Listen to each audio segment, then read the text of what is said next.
Oh, right. We got Mark on. Nice. Hello, sir.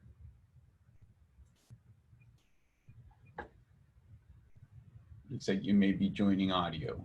Can you hear me, Joe? Yep, I can hear you. Perfect. How are you doing? I'm good. Awesome, man. Thanks for joining us. I know that you're busy and you got a lot going on. It's great to have you here. Appreciate it. Been pretty utterly overwhelming the last 2 weeks. Yeah. Yeah, it's ironic, right? Because it almost feels like we would have less to do It's with it's it's like summer, but it's not the summer we expected. Exactly. yeah, yeah. The chaos at the house. Oh yeah. Oh yeah. It's insane. All right, cool. So I think I may not be able to stream it because it's going to start lagging. So I'm just going to forget the stream on Facebook, and we'll just jump straight through with the presentation directly on here. We got a few people here with us that I see on the attendees list. You guys, obviously Mark and Jim can hear me okay, but just let us know where you're joining us here today from. Just put some messages on the chat just so you know you guys can hear us okay, and just give us a shout out. And then we'll get started. All right, we got Drake on here from Peterson, so that's cool. Laura, awesome. Dana, cool, from Fort Myers, awesome deal. All right, guys. So let's get rolling because I'm sure we're going to have a lot of topics today. We've got about what is it, Jim? Like 5 solid topics that we're going to go over. We do today. Yeah, 5 topics to cover today. Yeah, and then we've got I don't know if he's on, but obviously aside Mark, we've got another dealership owner joining us, which we'll do like a short kind of roundtable after we go over the topics, and then maybe we'll open it up for a Q&A if hopefully we have enough time. And I just got to wait till Carl comes in, and then I can promote him to a panelist so he can join the roundtable. All right, cool deal. So we're gonna obviously, I guess, move through a lot of the clutter and red tape today, so we could just make it as much of just content as possible and really make it worth the dealers worthwhile for them to have joined us today, so we can give them some really good content, just thoughts on how to stay, not how to just survive, but how to thrive during these crazy times. This is the agenda that we've got set up for you guys today, which is going to be what your social messaging should look like on just, across the board, Facebook, Instagram, you name it, like how to put yourself out there, how to present yourself during these insane times. We're going to talk about marketing budgets, taking time now when you've got downtime to clean up your CRM, clean up the inventory on your website, and then also some good old training for the sales team. And then, like I had mentioned prior, additionally to that, we'll open it up for a roundtable. And then we're going to share some resources, so some links. Some of you have probably seen some of them, but we've got some links going on like Powersports Business through their digital edition. And then I know Mark has done recently a lot of stuff for their blog. It's been keeping him quite busy and pulled him out of his sabbatical for writing. So I know he's excited about that. So we're going to share a lot of that, just making sure that you guys have access to that. And also another one too that I have here for the resources is that emergency checklist that you started, Mark, which is really good. I saw a lot of people were consuming that. So, and we'll put those in the chat toward the end. And then if we have some time, we'll go into questions and answers. So this is just a little bit of background on us. We won't spend too much time on it. I think the 3 of us, I'm kind of like the baby into the group as far as like writing for Powersports Business. I know Jim has for a while, and I know Mark has for quite a long time. Yep. So that's a little bit about us. And then for those of you that stay with us till the end, we want to make sure that you guys get as much as possible. And I know some of you may be swamped and real busy, but I'm doing a little bit of an ethical bribe to make sure you stay through and get the most amount of value of everything that we're going to share with you guys today. And so what I'll do is I'm going to deliver a script for your sales guys. if you stay through most of it. And I will deliver these via email to you guys, so you have something just concrete that your guys can, you can kind of just fill in the blanks and customize, and then that your guys can use on the phone, particularly during these times. And this is one of the subjects that we're going to go through when we talk about sales and training. So let's jump right into the first topic. Any of you guys want to take a stab at it while I grab a little drink? Yeah, I'll start, Joe. Social messaging, obviously in these unprecedented times, ensuring that you are talking about what you're doing at your dealership to make people comfortable. Everybody's in an uncomfortable position right now, what they think they can or can't do. States regulating things where they can't, what's essential businesses, etc. Now is the time to ensure that you're messaging that out to your followers, leveraging your social media with that piece, giving your availability. Taking what are you doing inside your dealership to achieve social distancing? Make sure that you're leveraging all those different communication channels, email, phone, text messaging, etc. Oh, sorry about that. It's all right. Chat messenger, and be available any which way that you can. Show that your availability, show that you're in this with your clients. This is not the time to sell or promote, but just help them understand what you're doing inside your dealership, that you are open, how you're open, and what you're doing to ensure the safety of your clients that they walk into the dealership. Yeah. So if I can just jump in there, Jim, and piggyback off of what you said, and I kind of often get a little bit of heat from some dealerships when I say this, because there's I feel like we're so used to a culture of like pitching and pitching and pitching. So if you look at like bullet point number 2 on the communication channels, or sorry, that's obviously incorrect. What that last one would be execution. But if you look at that last bullet point on the 4th one, bottom right, the second bullet point that says low, no pressure, and avoid self-promoting. I think we're so used to like a culture of just kind of pitching and selling and pitching and selling and pitching and selling. And I've always been anti that to begin with, because I've always been pro selling the lifestyle. But if ever it was, truest right now to not self-promote and to is right now. Right now is the moment to not be pitchy and to be pushy about, sales or promotions that are going on. And I know a lot of us have to fight that instinct. And it seems counterintuitive, particularly with what a lot of us anticipate being a little bit of a difficult financial, situation that may lie ahead. But that is actually one of the things that is going to be a big relationship builder for people. If they see you as somebody who may be just reaping an opportunity through social media, because, they're going to see you as an opportunist, as opposed to, hey, these people truly were just communicating something of value constantly, and we're there during difficult times. What do you, Mark or Jim, what do you guys think about that? I mean, I know sometimes I kind of stand alone on that point. I tend to agree. I will tell you that looking at the newsletters that we've sent out over the last couple of weeks, readership on those has been about 50% higher than it was prior to this pandemic.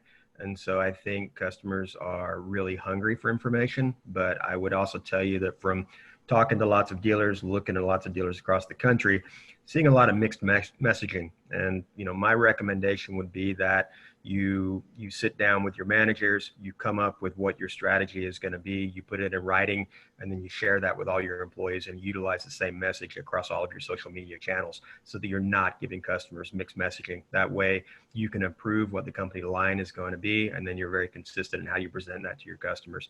I mean, I think we all want to add a little bit of levity to this situation, but we also need to be careful that we don't cross the line and upset somebody or some group of people. Yeah. Levity is good. I think I agree. I think it's up to a certain point. You have to be real careful. I mean, there are people that are truly dying from this out there. So I believe you just have to be very cautious as to how you use it. I think, you know, in my opinion, if you were to use levity as to kind of make light of kind of like relating to people of the everyday of how hard it is. You know, with me personally, I still come to the office now because it's still legally, you know, it's still legally okay here locally, and also to keep my sanity from 4 kids at home. But that's something that's very relatable. So if we were to utilize levity in that kind of sense and tie it in, vast majority of people will not necessarily get insulted from that. But Mark, you brought up an excellent point that I think, and we've got a pretty much of a really wide array of different dealerships here, from very small kind of mom and pop to like joining us today to like bigger dealerships.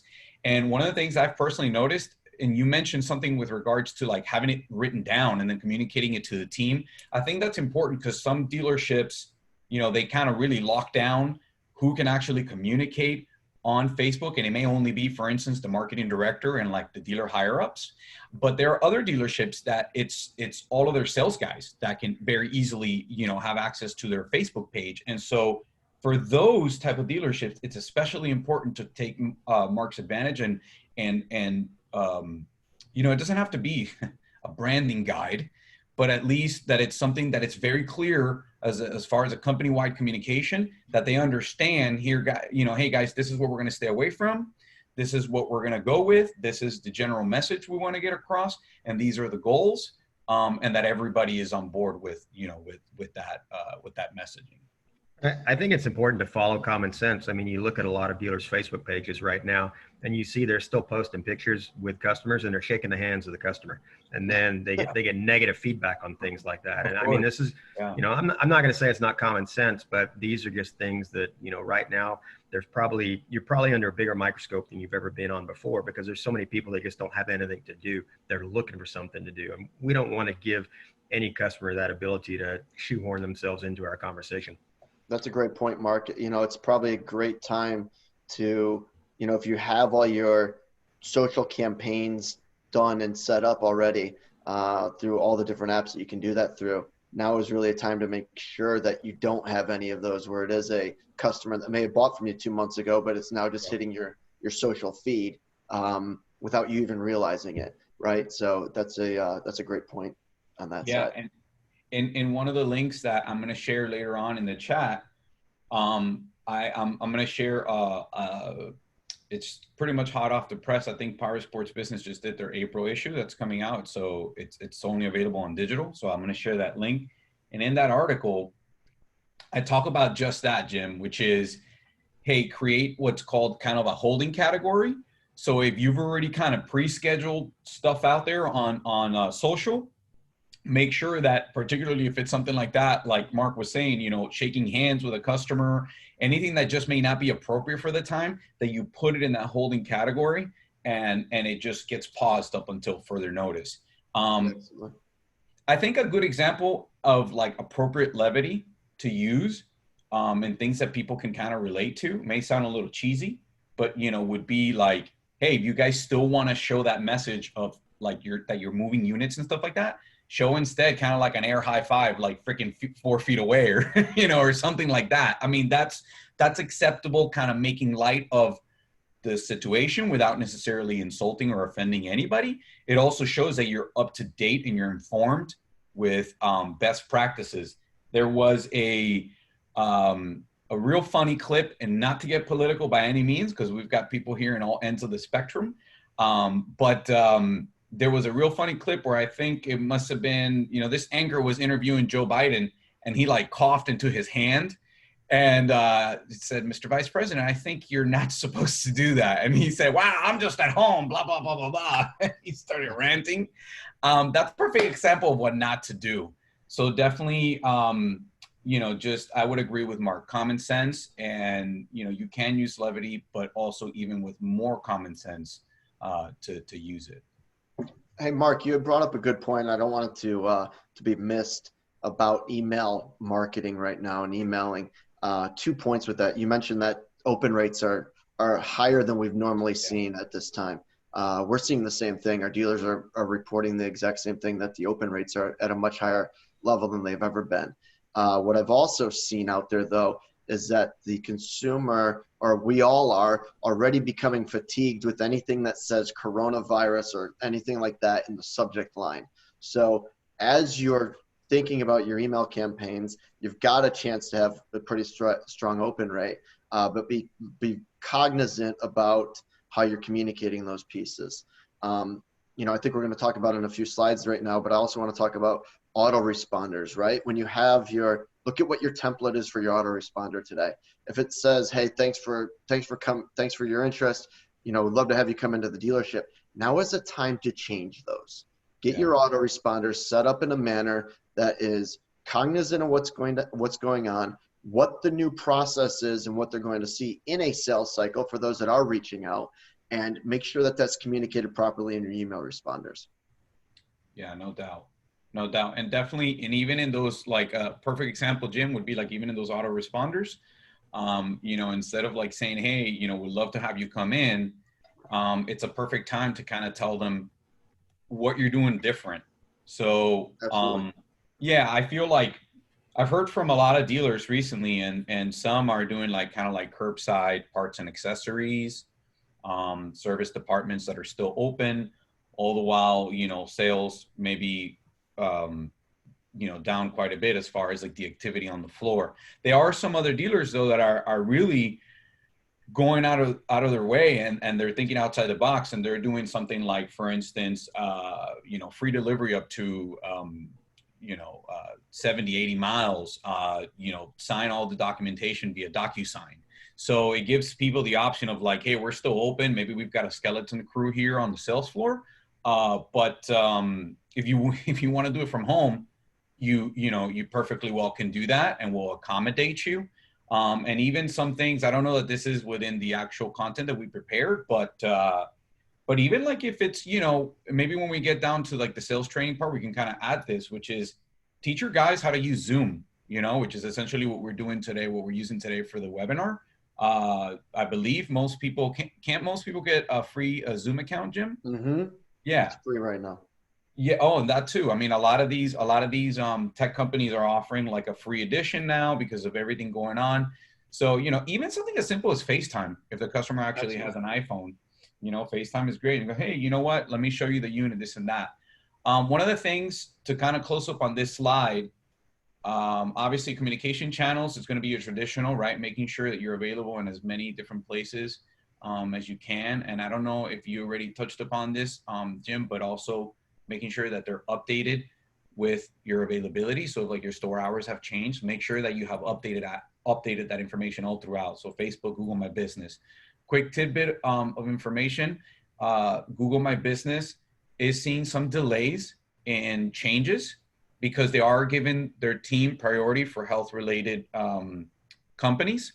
So obviously, all of us will kind of we'll kind of go to the back burner. So those approvals, when you make a change on Google My Business, may take longer than they normally do. The last thing that I did want to mention that I don't think we mentioned today with regards to social messaging is to make sure that if you are staying open, let your audience and your customers and potential customers know what you guys are doing to make sure that they're safe if they do come in. I think that's actually very, very important. Don't be afraid to use some pictures of like people, in your showroom with gloves or cleaning down, certain areas of the showroom. Share those policies with potential customers or with your existing customers, so they see that you're taking an initiative and that you care. I think that's important. And then I think I would just equally say, if you're not doing anything, don't say you are. Hey, Joe. Yeah. I'd just like to toss out too. I think that, a lot of dealers have run short staff for a long period of time. A lot of dealers have adopted the auto attendants for the voicemail system and the phone system. But if you've got some extra people right now, I would turn off that auto attendant. I would have a live person answering those phone calls that are coming in. That way, people they want a a level of comfort right now and talking to a human being versus getting caught up in voicemail, getting bounced around. And now with a lot of dealers not having people at the store, you end up with voicemail on phones where the employees aren't even there anymore, and those customers don't get followed up. I mean, now more than ever is important we take advantage and capitalize on every opportunity that we've got. So turn off those auto attendants and get someone up there who answers those phones and takes messages. No doubt. No doubt. That's a solid point. All right, guys, what do you guys say we go to the next slide? Absolutely. Okay, cool deal. So very interesting one. Marketing budget and planning. Do you want to start us off with this one, Jim? Because I know I could talk forever. I've got some strong opinions on this subject. Yeah, I'll kind of start it with what we're seeing, right? What we're seeing from a lead traffic and source. As we're all here. We are, well, except for Joe. Most everybody on this call is probably taking this call from home and attending from home, and so is everybody else across this entire country. But the eyes that you see on places like Facebook and Instagram, etc., it's through the roof. Now is the time to, if you're going to look at your marketing budgets and understand what's working. This isn't just a what to do right now, but it's also to look at what you've done in the past, because you're probably looking at, okay, is there areas I need to cut my budgets temporarily, and where should I double down on other budgets and areas that drive sales? So, we talk about it all the time, is that the move from traditional to digital, now it's ever more important to ensure that you're doing what you need to do and reviewing those budgets of what's really working and getting that ROI done. So spend the time while you've got it, pull all your DMS, your closes, all your inbound CRM leads, all your reporting, and compare it all to understand what's closing business, and adjust those pieces. And where you see the right opportunities, especially in social media right now, focus that strategy where people are spending their time right now. And, to the points we talked about earlier, and Mark had mentioned, keep your staff informed of everything you're doing from an advertising strategy. Share with them your Facebook ads that you're running, or your Instagram ads, or Google ads, so they understand what they're going to be getting into, what the social messaging looks like, so that they're ready to have those types of responses with their clients and potential customers. Yeah, and hey, Jim, if I can add that, I feel like that's a policy that should always be in place, right? Like informing the staff about the ads that you're currently running and your current initiatives. But the reality of it is that we know that vast majority of people don't do it. Right now, it's especially that much more important. I think to kind of piggyback on what you said with regards to digital budgets and where to spend, I want to offer up a little bit of a mentality with regards to where to spend the money and to, like, right now, and I know I may get some heat for this, but it's actually, at least in this realm, as far as, a digital expenditure, it's actually the best time to literally just hold down that throttle more. And I'll tell you why. I mean, obviously it is what it is, whether, if a budget can sustain it, if you can sustain a budget, great. If you can't, you can't. There's nothing you could do about it. But if there is room for it, regarding digital, here's one of the things. We all know the traditional, how, people, when the market flops, they get told, don't sell. Worst time to sell. What do people do? They freak out, they sell, they lose their shirt, right? Digital is going to be similar in a regard, which is, so right now, a couple things. We're in a pandemic. Most people can't leave their house. What do you think they're going to be doing at home? That's the reason why we're seeing these huge open rates on email, right? Emails kind of had that bounce back up. They're bored. They're fidgeting on their tablets or their mobile devices. They're on their computers. So the impressions are going through the roof. But here's what's very peculiar and interesting with regards to these times. Not only is it an amazing time to buy and to get impressions and brand equity for your dealership, but as some people inevitably, just like in the stock market, will vacate the space because they're afraid, because online advertising works in a similar concept like the stock market does. It's essentially a bidding structure. When a lot of people vacate the space, that is going to leave the ones that do stay, okay, with a lower cost and less competition for impressions to be gained. Now, it's the same thing to be said also for when you're trying to, get leads.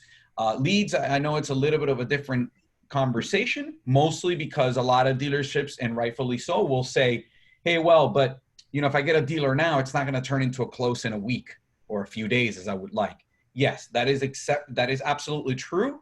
But those leads can also be seen as an investment for the future, because they're leads that you're putting into a bucket so that you can nurture, you can create a relationship with them, and perhaps 3, 6, 9 months down the line will become customers. What do you guys think about that?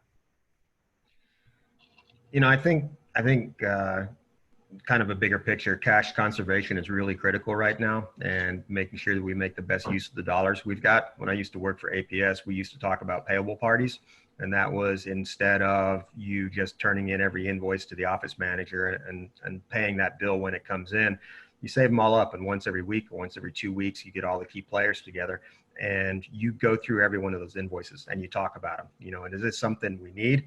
Is this something we can get rid of? Can we get it for cheaper? Do we need this much of it? And I would do that with each piece of advertising that you're spending dollars on right now, and figure out where can we really get the biggest bang for the buck. We've also seen a couple of OEMs that have come out and offered 100% co-op programs at this point in time.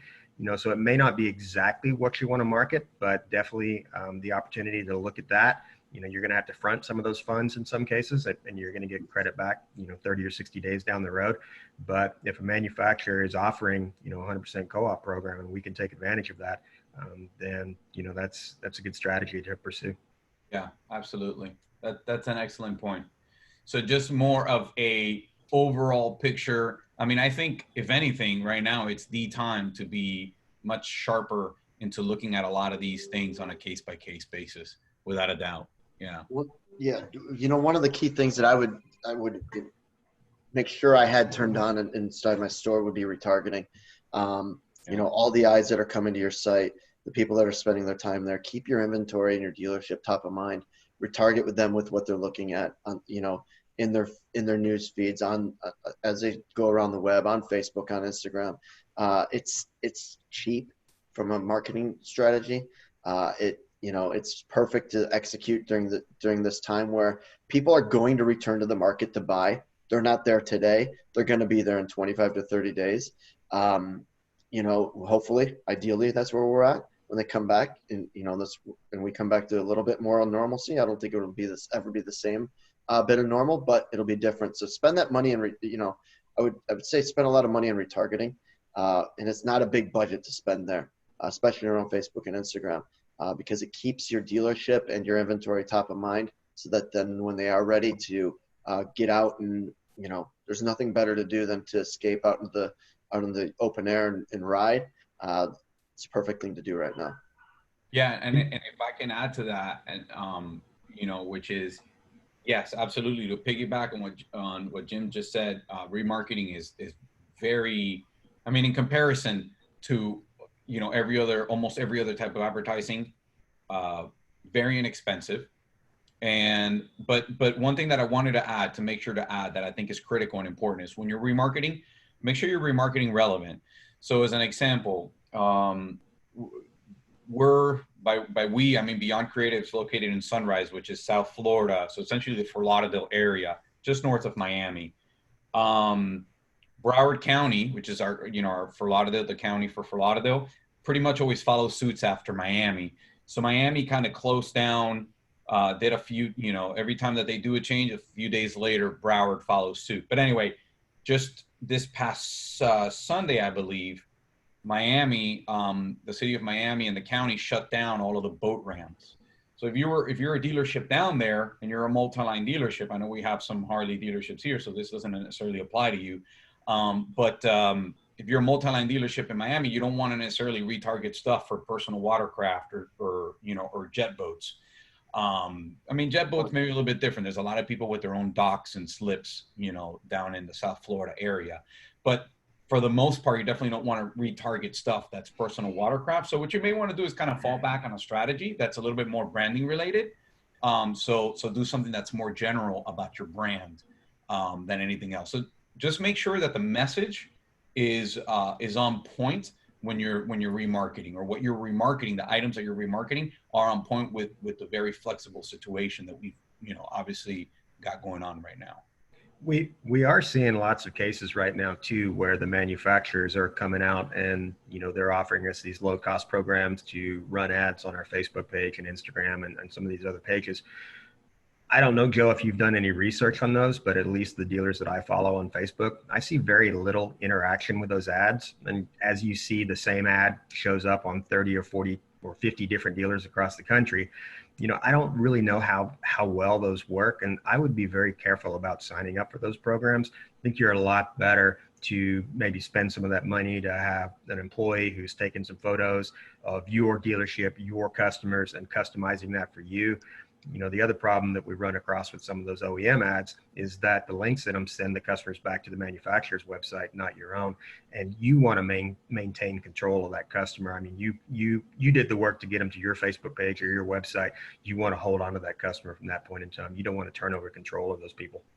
Absolutely. Yeah, and for very many reasons, because I mean, obviously there's the aspect of the manufacturers trying to sell units, period, whether it comes from, Joe shop A or Joe shop B. But also, if they click on that ad and they landed on the manufacturer's site, guess what, guys? You weren't able to cookie that person. You're not able to remarket to them. You're not able to put that information on your Facebook pixel. So that is definitely food for thought. I know I'm very clear on how Mark feels about those programs. So I would actually definitely agree with that notion. I do think that sometimes they can be a little bit cookie cutter, and they use a little bit of the same approach kind of throughout. Not to promote that link that I'm going to share with you guys later on regarding the new article that's coming out on Powersports Business, but it does have some really useful stuff that talks about setting aside, like Mark was saying, whether it is, setting that budget aside for somebody in your dealership to, to run some ads or whatever the case may be. Another thing too is if you kind of feel like you've struck the perfect tone for like a popular post that's either a COVID-19 related post or a post that has some sort of levity or something, set a little bit of budget aside to promote that post, and boost it, and get some more traction outside of the people that already currently follow you and your current, pool of followers that you have on Facebook. And don't forget to go back in once you've got those people that have liked those posts, to go back in and invite them to like your page as well. So great opportunity to build your audience. I think so many people don't know about that, Mark. And it's like this, I don't know, this dirty little secret, but for those of you that don't know what he's talking about, when you get a notification saying that somebody liked your post, if those people aren't already your followers, what you'll get the option when you click on that notification, it'll have a button that says invite to like, or invite to like page. I forget what the exact verbiage is. And that essentially now, Facebook is kind of giving you the green light to invite them. And I mean, right now with a lot of downtime, it's perfect time to maybe have some of your sales guys and stuff like go into those notifications and just, kind of invite them. The only thing I would caution you, depending on the traction of the ad, sometimes when an ad gets a lot of traction, and like, let's say for instance, it was a hot topic and you've got 300 people that liked it, make sure you caution your staff not to go invite too fast, because Facebook they'll slap you on the wrist, and they'll so they just have to take their time and kind of a second or two in between, and then maybe take a pause and come back to it and then do some more, so that's a little tidbit of info for you. But that is a great tip that you bring up, Mark, because I think a lot of people don't know that. So there's a couple of comments that just popped up on that too. So there's Drake just posted an app that allows you to do that. And then Dana said that if you do too many, you get blocked for 30 days. So, probably good to just work through a post a day or something like that. Exactly. Yeah, exactly. Just, I guess the way that, that's a great extension there that Drake just posted. That's awesome. A Chrome extension. That's great. Yeah, I think the best way to think about it is, and this is the same way Facebook's algorithm, picks up on it. Are you going fast enough for you to be confused for a bot? And if the answer is yes, if your guys are being too efficient, then, they have to slow it down. So, All right, guys. So how are we with this slide? Do you think we should move on to the next one? Yeah, let's talk about the CRM. All right, awesome. Okay, cool deal. You want to give it a stab, Jim? Yeah, there's a lot of stuff here, right? Yeah. We talked a little bit earlier about autoresponders, but you've got this downtime right now, and it's really time to, not bury your head in the sand and freak out, but take the time to set yourself up for this future success. And that's a lot of what we're talking about today. Not only getting through this time right now, but also getting yourself ready for what you could do in the future. That laundry list of things that you've had that you haven't been able to accomplish yet. And we've got 6 pieces here that we can talk through and have some pieces and discussions around, but it's your email templates. Go through, the thing that I would say to do in all of this is become your own customer. Go through your own sales process and pretend to be a customer and see what happens. You'll be surprised and amazed at how many email templates are set up, and I get them all the time, that says, hello, first name. It doesn't say Jim, it doesn't say Joe, it doesn't say Mark, it literally says first name. And thank you for your interest in year, make, model, right? If that's happening, you're crushing yourself for success in the future with these customers. You're putting the bad taste in their mouth. So review all your email templates. Are they set up in what you want today? Contact lists. Are your lists segmented in ways based off of what they're interested in, so that you can market to people in a different manner? We talk about we want an individual style level of communication given to us. So if I expressed interest in a PWC, not a street bike, why are you sending me emails about street bikes, right? Find what your audience is, diversify that contact list in your CRM, and really make sense of that. Outbound calls, your sales team. We'll talk about this with sales team training and what you can do with your sales team. But now is the time for your sales team to really pick up that phone and have that one-on-one conversation. It's not the time to sell. It's just to inform them what you're doing with your business, that you're here for them if they need anything, that if you've changed hours inside your dealership, if your service department is still open, have your sales team go out there and build a relationship.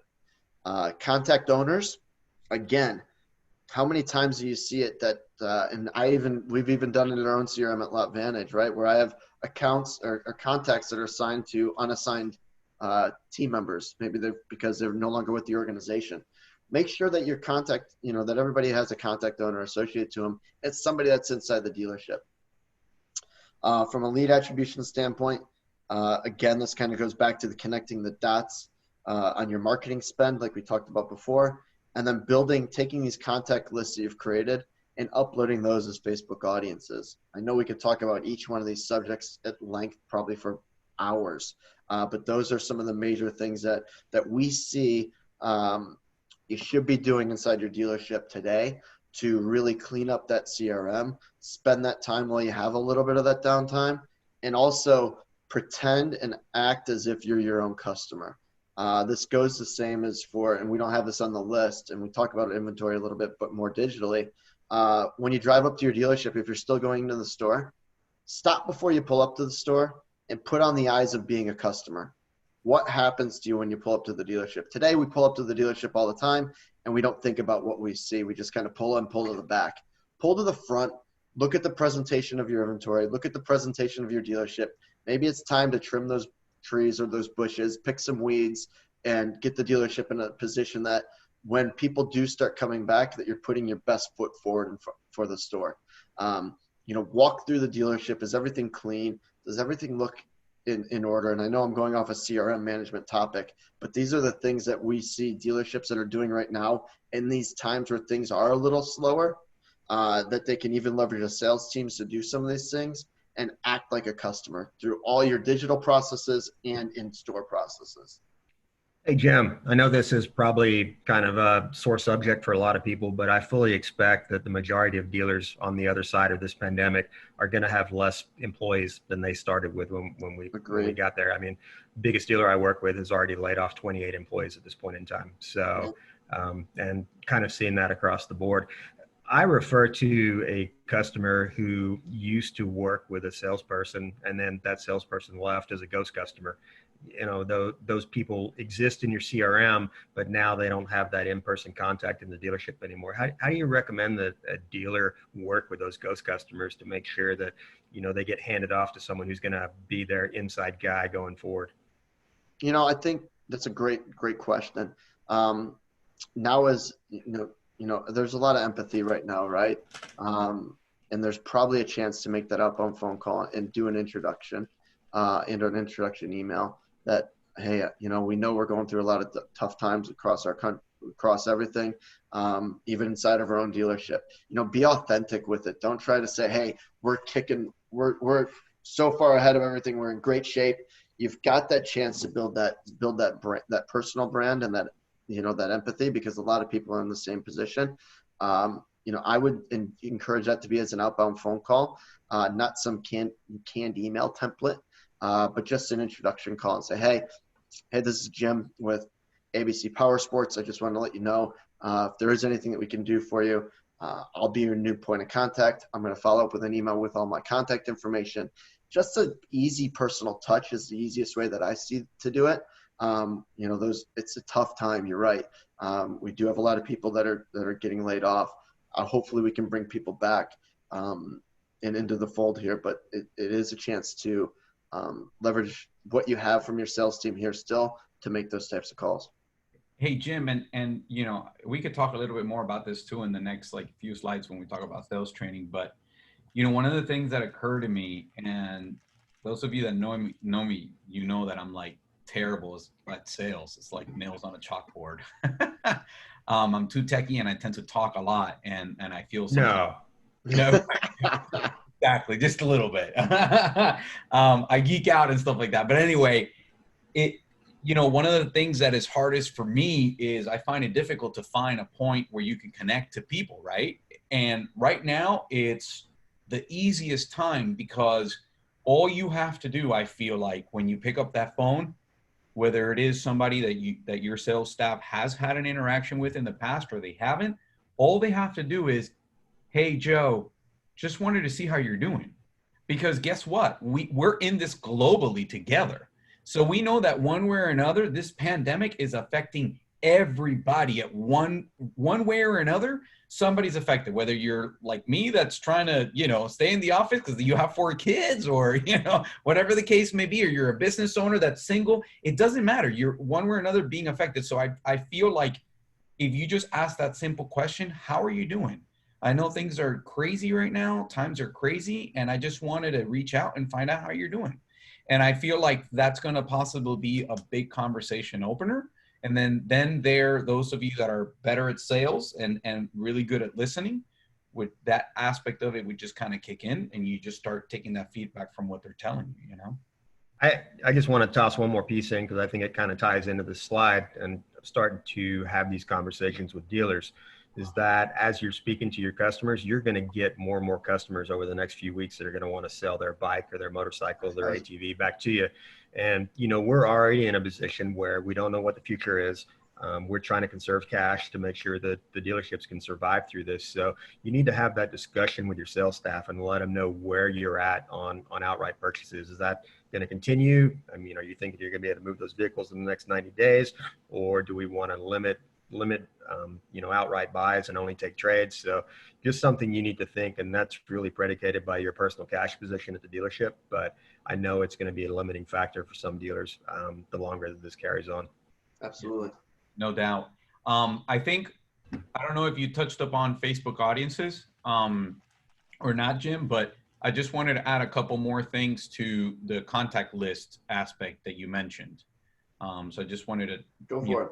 Yeah. So I wanted to backtrack a little bit to, Jim mentioned about segmenting, right? And I have this conversation quite often, particularly with multi-line dealerships. The way that you send, if you sell $80,000 jet boats, and you send an email about jet boats to somebody who's a generator guy, or it really more than anything would be the other way around. You send the $80,000 jet boat guy, an email about generators. He may be like, okay. So one of the best things to do in your list is really understand what their interests are. As they interact with you more and more, there's going to be some overlaps, because the argument that I always get from dealers is, well, that JetBoat guy could very well need a generator. Yes, absolutely. He could have an RV, and he could have a generator in the front of the RV. So he needs generators, right? A lot of people need generators. The thing is never to assume. So that's when Jim's talking about segmentation, one of the value in this, the many values of segmentation is to really bring, to be valuable and bring value to the customer in that you're serving them the content that they really truly care about without the assumption piece of it. One of the things, the byproducts that you'll see happen when you segment the crap out of your lists, is that your open rates and your engagement, so your click-through rates on your email list, is going to go through the roof. Why? Because now you're serving something that people genuinely truly care about. So just wanted to add that little tidbit of information in there. We probably need to keep moving. So, but just a quick question on that for dealers that don't have those segments built. Do you think that they're better to build a newsletter that appeals to maybe their entire swath of customers? So it's got a motorcycle, it's got an ATV, it's got a watercraft in there, or how do you think they should move forward with that? Yes, absolutely. That's a really good point. And a lot of the very popular softwares out there that I know a lot of dealerships use, for instance, MailChimp, Constant Contact's another one, they will allow you, I know for sure Constant Contact does, so that when you put different things, different topics or areas of interest in one newsletter, when the person clicks on a particular link, they now fall into a bucket. So if, let's say I send Mark, an email that has, stuff about, he would click on everything. If I sent him an email that had backhoes and rifles, then he would end up clicking on every single link. But I'd be in every bucket. Exactly, in every bucket. So he's kind of the anomaly right there. But the point would be that when they click on it, now they go and they get segmented, and it essentially doesn't necessarily mean that it takes them off of your main list. All it's doing now is that it's allowing you to further add identifiers to your big list, so that later on, when you create one list that's specific, like as an example, this is a very good one, spiders. You're doing an event for Can-Am spiders, or you're having a sale on Can-Am spiders. And now all the hand raisers that had clicked on Can-Am spider links, you can easily identify. So I think that's a really good point, Mark, which is to have something that's a little bit more generic and then utilize those built-in features of your email. Based off activity. Exactly. And I don't know if you've done any analysis on this or not, but I do. I'm signed up for probably 30 or 40 dealers newsletters, and man, I get some that the entire newsletter is just 42 bikes that are on sale, and you got to scroll for 6 pages. And to me, we really try to limit the content of our newsletters to 3 to 5 main topics, a little sales, a little market information. It's not all just about this bike, this bike, this bike, this bike.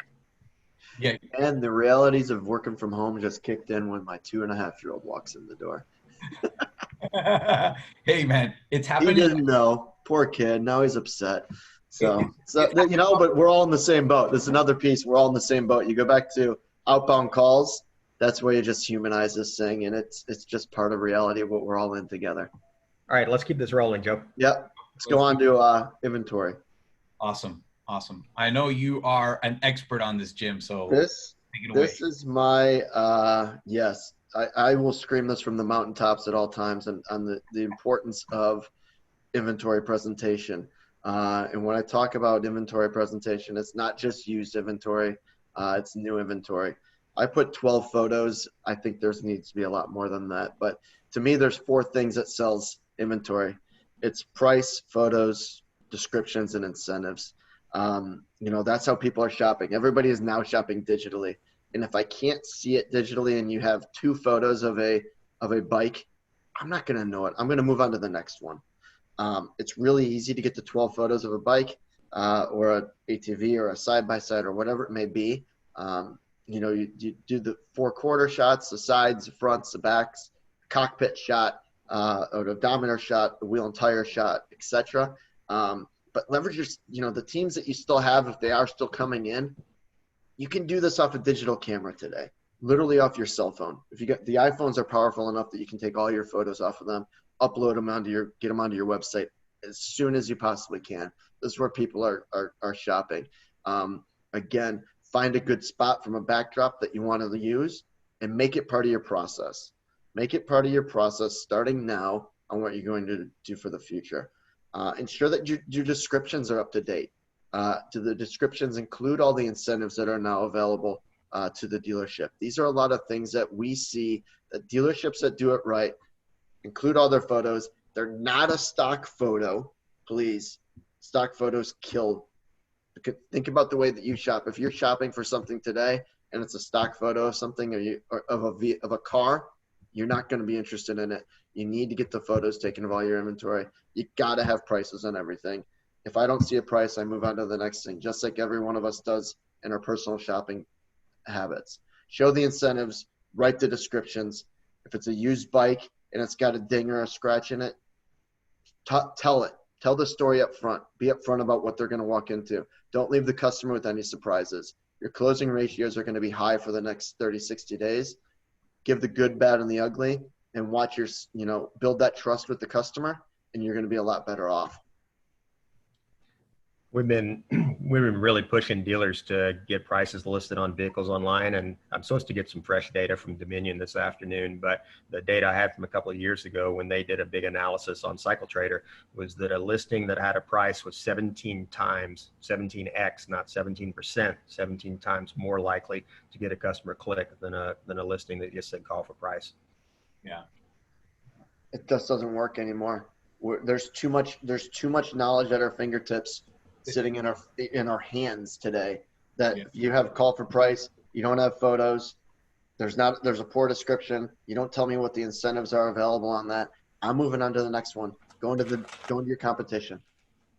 If you want to see how bad the stock images look, I mean, just go to Cycle Trader and search for an FZ09 and scroll down the list. And, the majority of dealers are going to be listing that stock image of those bikes. It's so easy to stand out in that list with a good picture that's got your company name in the background and maybe a little bit of other information, and kind of creates that lifestyle for that customer. Great point, Mark. I think that all of these points really speak volumes as to like how we, at least, the three of us collectively want to bring the industry as a general up to speed. I think back to the days that I started my digital marketing career 15 years ago at a car dealership, which we all know that, car dealerships are very aggressive in what they do. I know Jim has a lot of experience, with car dealerships and the car industry. And one of the first jobs I had was to promote inventory online that was in multiple, different platforms. And it was a rule of thumb. I absolutely agree with what Jim is saying about at least 12 photos. And it's crazy because you go to so many different, Powersports dealerships website and you see like 2, if you're lucky, maybe 3. And I know a lot of us are sitting there going like, oh my gosh, 12 photos. I would take 70 plus photos and would do as many as eBay would allow me. eBay was one of the platforms where we would, post it. So photos, definitely a big deal. Description too, like Jim was saying, being straight up front and honest. And last thing, so not ramble on too much, to piggyback on was, yes, people have, and this I think is a concept that we need to really relay in our industry, which is that people have the power, almost like my dad says, we're like little mini gods with our phones, like, just with the tip of our fingers, we have too many choices. So you don't put enough description, you put a stock image, lost them.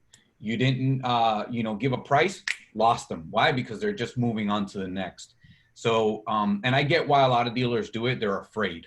They're afraid that they may lose it because of giving the number. But we have to adjust. Research. Yeah, you got, just like we just said, the customer has all that research available to them. So does the dealership. Look at the places like Cycle Trader, Facebook Marketplace, anywhere that you might be advertising your inventory. Make sure that your pricing is in line. If your pricing is in line, your inventory is going to sell. Absolutely. I didn't know you're a car guy, Joe. I just unfriended you on Facebook. I know I shouldn't have divulged that. Well, here's the thing. That's how it started. And then my passion for the industry, just real quick, I promise I won't blabber on it, became because I saw even time after, and you know how fast technology evolves. I was like, holy cow, you know, the power sports industry is like the redheaded stepchild, man. Like these guys have so much technology at their fingertips, and what happened to us, you know? And that's where a lot of that passion was fueled. And I know Jim's about that too, because it's about bringing those same technologies that the car guys reap to the power sports arena, you know? So, All right, um, let's keep rolling. yeah, that's what I was going to suggest. Yep. So sales team training. Mark, you want to talk on this?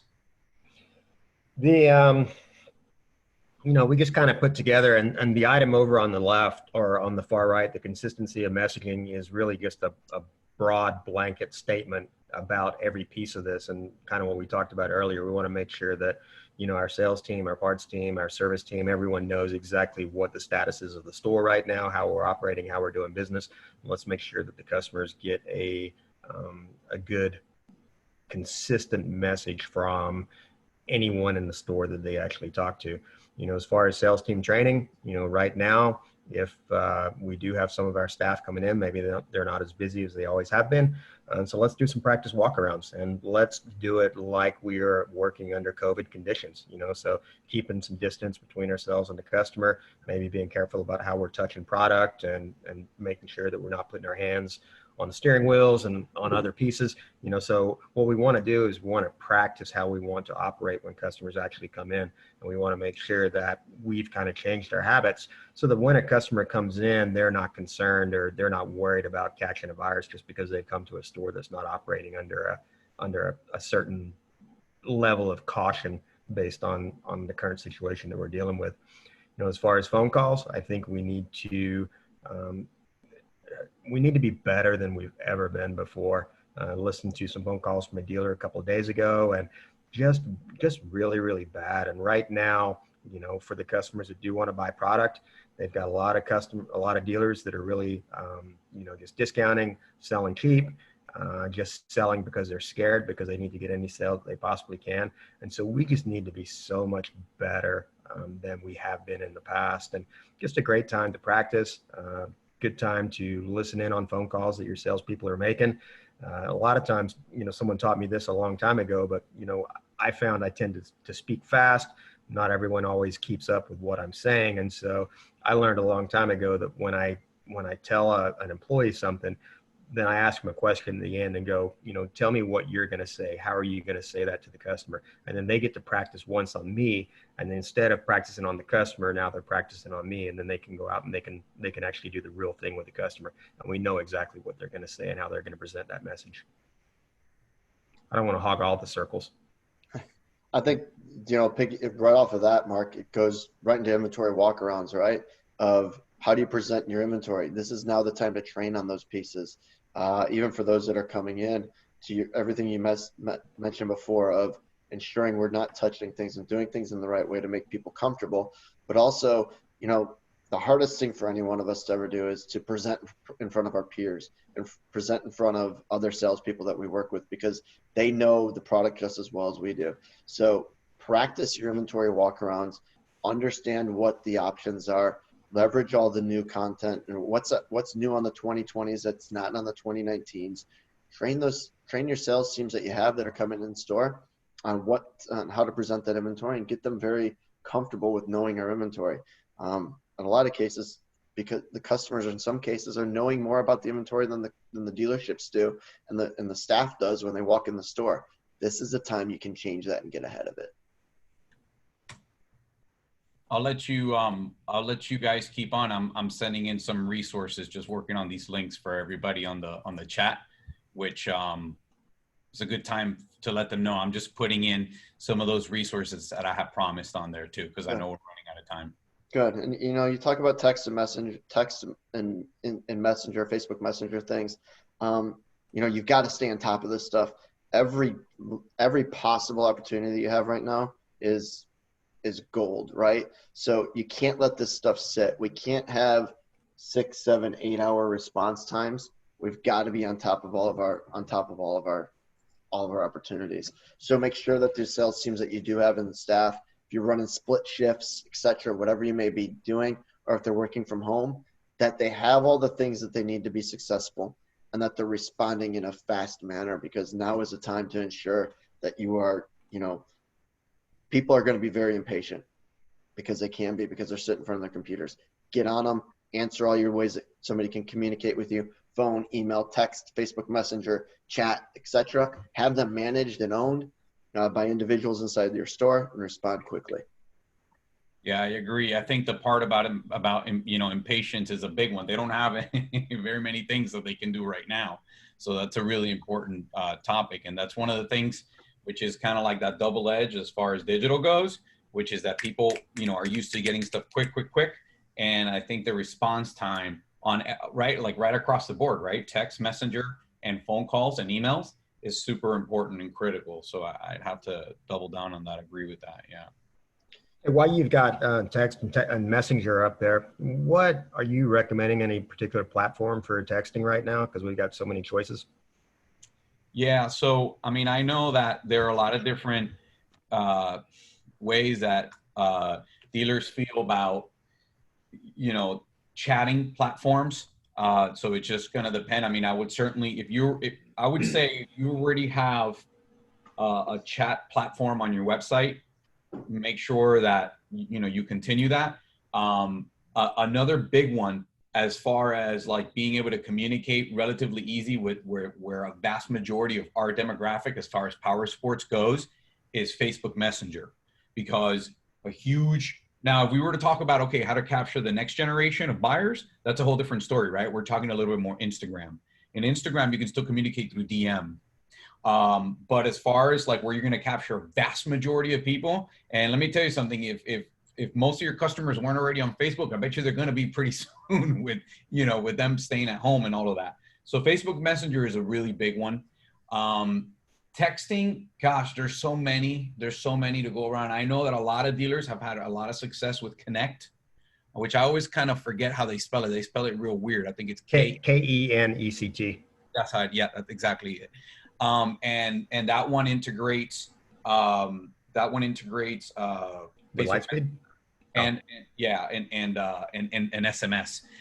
We have been using one called Dealer Lead Pro that we actually use as our own CRM, and we utilize to help dealers with like auto response for to putting people in like email drip campaigns and text campaigns, and it actually integrates Facebook Messenger, SMS, and emails as well.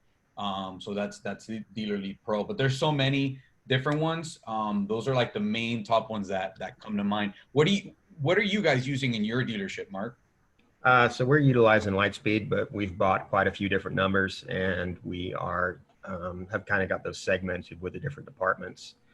So I'm not in love with it. I've talked to Lightspeed quite a few times. They say they're working on improving the way that notifications come through and how it works. But I always kind of weigh, we've got so many different systems we have to enter customer data into right now, and it's so inefficient. And so I always kind of weigh, can we do something in Lightspeed, even if it's not the best solution, because it's one, integrated, two, we create that customer chain. So still something to work on. I'll throw out there too, and I know, Joe, you and I have had this conversation, and we've been kind of working on our hashtag own your assets. But right now, with a lot of dealers are going to be parting way with employees, and we're talking about social media and some of these other platforms. You need to make sure that as the owner or GM of the dealership, that you own the accounts, that you own your Facebook account, that you own your Instagram account, that it's not just some employee that set those up. Because I already had two situations where employees are holding their employers hostage and saying, that's my account, I created that, and I own that. And if you want to get control of that back, then we're going to negotiate for some kind of financial proceeds to happen. So you need to be really, really careful about that. I think it's one of the big downsides to utilizing all these systems that are out there, and I think probably the biggest area is allowing employees to utilize their personal phones to text and call customers. Is when we part way with employees, they're able to take those contacts with them. And a lot of people that work in our industry, if they don't work for us, they might work for one of our competitors. And so you got to think ahead about, you never think that when you hire someone that at some point down the road, you might have to fire them or lay them off, but it happens. And you got to be careful that that employee just can't take your customer list with them to a new dealership. Yeah, no doubt.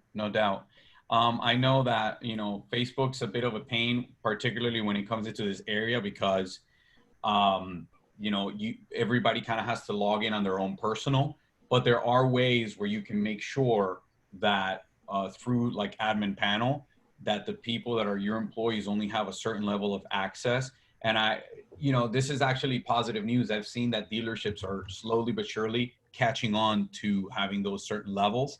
I only see it reflected on Facebook for the most part, though. I don't see it kind of bleeding over into other important areas, like even the things as basic as like their domain names, or I shouldn't say basic, but as important really as their domain names. So yeah, but that's really important point and big topic for sure. Joe, fortunately we've made it through the 5 points and we're running over the hour we had set. Should we open it up for some Q&A, see if there's any questions out there, things that we can, maybe we didn't cover that people wanted to hear about. I know we wanted to have a dealer panel too, but I'm fearful that, I don't want to keep everybody on for too long. Yeah, I agree. I think that's a great idea. And I think one of our members for Roundtable might not have been able to make it. So let's go ahead and open it for, hey, and if you guys, as in Jim or Mark, can do me a favor, because for whatever reason I'm not able to access. I see a pending question on Q&A, but I'm not able to access it. Nothing there. It was Mark making sure that we could hear him. And hey, Mark, we can hear you, buddy. All right, good. All right, cool deal. So I just shared another resource on there. It seems like we had a lot of people stay with us almost all the way through the end. So I'm definitely going to make sure that I've got a lot of scripts to send out later on, essentially, which is a good thing. I just sent out 5 resources. How to use digital marketing to offset the COVID-19 woes. The most important one I would say on that entire list, for those of you that haven't been exposed to it, is Mark's emergency checklist. That's resource number 1. I put in there Mark's article on cash conservation. I put in there Jim's article on 7 tips to do now, which a lot of those you're going to see that we went through today. But I believe there's a few more points in there that we didn't cover that you'll see on there. And then I also put one of like the all-time most popular Powersports blog posts, which is the Ground Truth article that Mark wrote. So I put all those links in there. So let's go see if, yeah. That's my OG COVID-19 article. OG, there you go. So we got our first question for Juan Castellanos. I believe he is actually located in Puerto Rico, if I remember correctly. So one of the largest dealers, Powersports dealers out there.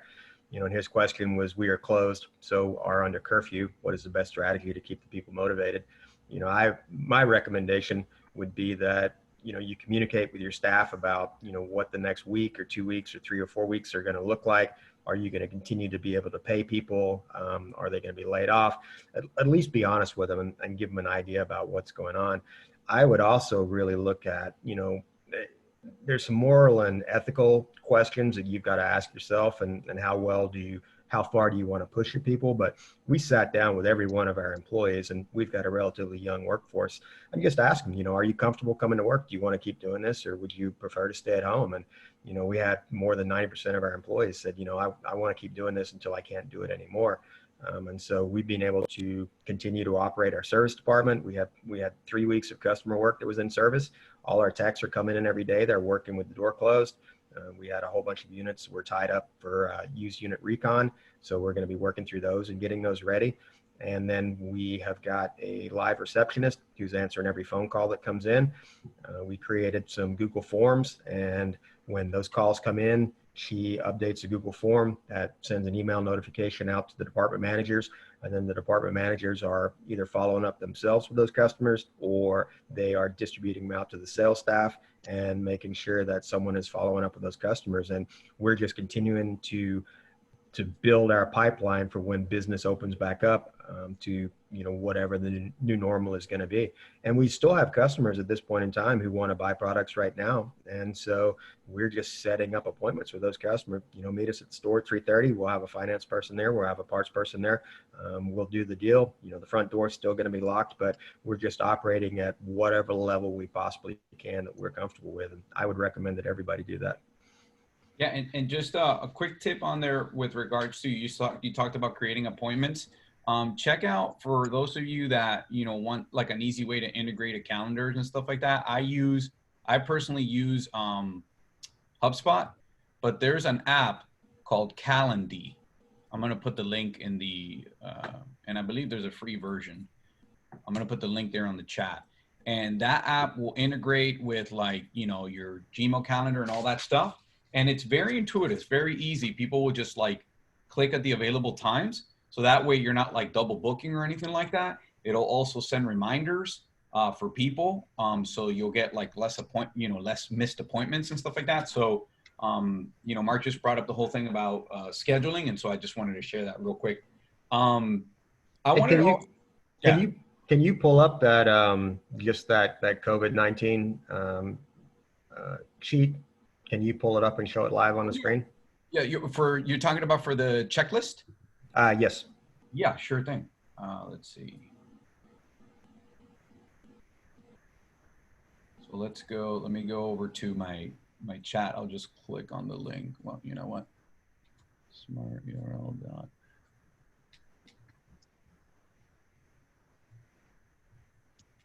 What's the one on the chat? What's the, let me see. Oh, great. Now I can see the questions and answers. Is it resource number 1? Is it the COVID-19 dealer list? Yeah. Yeah, that should be it. There we go. Okay. Got it. Okay. So let me pull it up.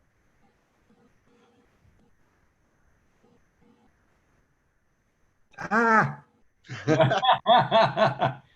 Here we go. Here we go. I know what I'm getting you for Christmas. It rhymes with hose hair rimmers. I've actually gotten some people said, I can't recognize you. I'm like, come on, it's not that drastic. So this is we've shared this checklist. This is actually a crowdsourced document we started a couple of weeks ago, and it is an open Google sheet. So anyone who wants to access this can, you can work through it. If you see anything that we missed, then it's an open document. So you can make changes to it, you can update it. I've been curating a lot of the comments that have been put on here, but if you just scroll down a little bit, you can kind of show that there's some different headers talking about things to do on the showroom, inventory things. So it's not a fully, 100% of the items that you need to be thinking about during this, but it's just been a good place for people to start if they're just kind of overwhelmed with everything that's going on right now. Here's some key things that we can be doing to make sure that we're making the best use of our time right now during this crisis. So that link's over there on the right-hand side in chat. It's the COVID-19 dealer list, but feel free to use that. You can share it with any of your friends. If you think that we missed anything, then by all means, please add to it. So there's not a day that goes by that I'm not adding new topics to them as they come up, and even got a couple of notes from this conversation, and I'll be making some more changes to this based on that. That's awesome, Doc, there, Mark. And I got to say that, it's really such a solid document as far as like addressing the situation. Obviously, it's very geared toward dealerships, but like we actually even had a meeting and took that document, erased some of the stuff that was pertinent to inventory and showroom, and have, molded it and utilized it for us, even though we're a service-based company and, in a very different model as far as overhead goes than most dealerships are. So there's a lot of really useful things in there. And actually I have brought it up originally, Mark, because here, you mentioned be a resource to for your staff, don't spread rumors, only facts. And one of the things that I was talking about on a group that I'm part of, it's kind of like a 20 group, but for agencies. And, it speaks volumes as to you be willing to have the difficult conversations with your employees, right? Like just being completely open and transparent with them. And I don't know about you guys, but for me, sometimes it's a little bit dreadful. It's scary, honestly, just straight up like, oh man, I know this guy's livelihood depends on it. And here I am telling him like, look, we've got this much that's going to put us out 3 weeks, 4 weeks out, and then we have to reassess the situation, and I'm not sure what your future is going to look like. And so it's a tough conversation to have, but I think it's really critically important to be very honest about it. So yeah. I would, quick point here, Nick Rosenberg just tried to access that sheet. You've actually got some lock on your G Suite account that is not allowing me to grant you access to that. If you have another email address that you can utilize, or open it up with a different browser, you might be able to get in there. Last case scenario, just send me an email and I'll send you a copy of it. But there is some restriction on your company account that's not allowing me to give you access to that. Yeah, that's funny that that's like that, because you could see that there's a ton of like anonymous, so they should technically. So the redirect was fine, but it was when he was trying to access the actual Google Sheet. Yeah, right? he's got he's got a G Suite policy in place that doesn't allow them to access shared resources. Got it. Makes sense. Do we have any other questions or anything else on the chat that people want to know about? I think we're in good shape. I think, great call. I really enjoyed doing this. I'm glad we pulled this together, gentlemen. I hope everybody participating really found it informative and hopefully took a couple things away from it as well. Yeah, without a doubt. And I don't want to put anybody on the spot. I'm just going to throw it out there, see if anybody catches what I'm throwing down.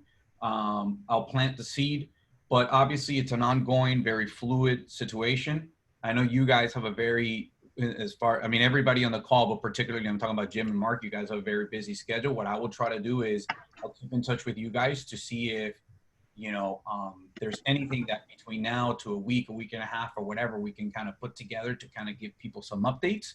Mm-hmm. I'm down for that. If you guys are down for that, we can talk about it offline and just to see if, if this was something that we get a good feedback from people and they say we got a lot of value from it.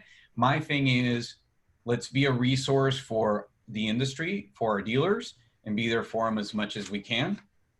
So, to me, that's, I'm all in for that. So awesome. I think, Joe, you've been posting most of your stuff on your website. I put a lot of my content out on LinkedIn, on my page on LinkedIn. That's where I post everything and all my articles. And a lot of the stuff that I work on is crowdsourced, so it's open for anybody to utilize and add. And then, Jim, where are you putting your content out at? A lot of our content's either on the Lot Vantage blog or on my LinkedIn page. Yeah. Okay. Yeah. So I try to do the same thing to a website or LinkedIn. LinkedIn, sometimes I may not be able to put some of the Powersports business articles on there, but whatever I can do. Or if not, just on simple landing pages where it's just easy to read with not a lot of clutter or whatever the case may be. Awesome. As busy as we are, well, I think we're all willing to try and help anyone at whatever level we can. So if you get stuck, we appreciate that everyone took the time to sit in on this. And if you need anything, don't hesitate to reach out. And if we've got the resources, then we'll definitely try to do what we can to help everybody out to make it through this.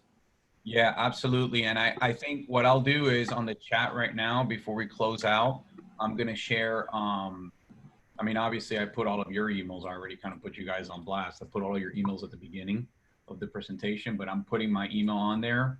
And I'll type mine in there too. Yeah. Okay. Perfect. And my cell phone, if anybody needs anything direct, I'm always available there as well. Thanks for joining, right. James. I will talk to you all soon. Thank you very much, guys. Awesome, guys. Thank you so much for joining. And everyone take care. Together. Appreciate Bye it. now. Everyone have a good afternoon. Take care. Bye, guys. Thank you.